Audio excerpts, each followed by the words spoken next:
जय श्री मन्नारायण। भक्तों, आइए सुनते हैं देवशयनी एकादशी की कथा। एक समय की बात है। प्राचीन काल में एक अत्यंत धर्मात्मा और न्यायप्रिय राजा राज्य करते थे।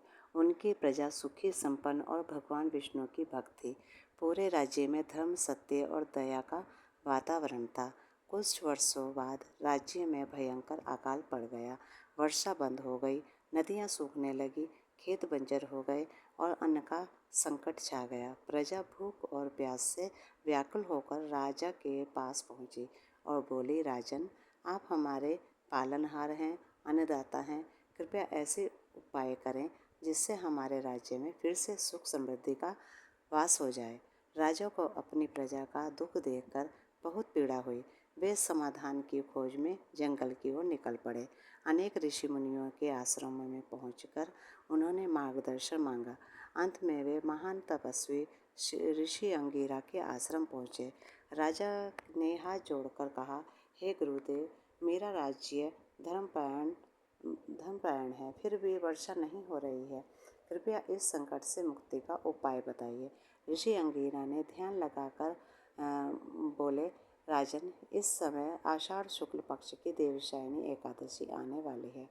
यदि आप अपनी समस्त प्रजा श्रद्धा, भक्ति और नियम पूर्वक भगवान श्री हरि विष्णु का व्रत, पूजन, भजन और रात्रि जागरण करेंगे तो भगवान अवश्य प्रसन्न होंगे और आपके सभी कष्ट दूर हो जाएंगे।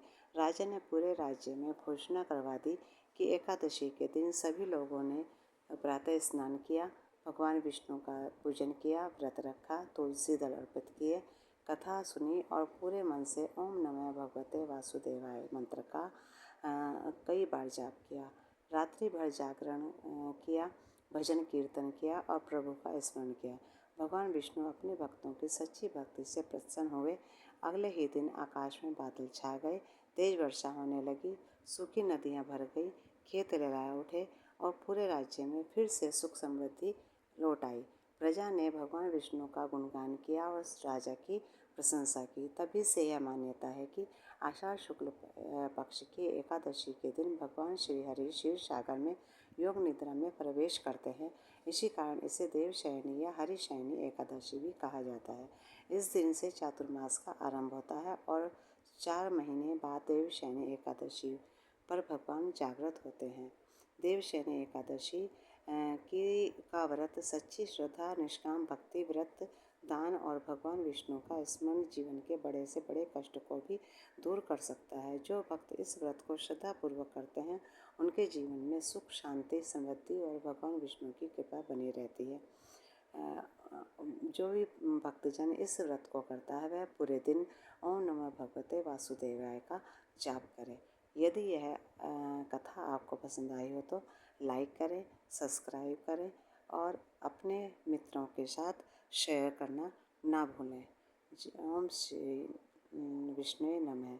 ओम नमो भगवते वासुदेवाय। श्री कृष्ण गोविंदाय नमो नमः। ओम नमो भगवते वासुदेवाय। श्री कृष्ण गोविंदाय नमो नमः। ओम नमो भगवते वासुदेवाय। श्री कृष्ण गोविंदाय नमो नमः। ओम श्री मन्नारायण नमो नमः।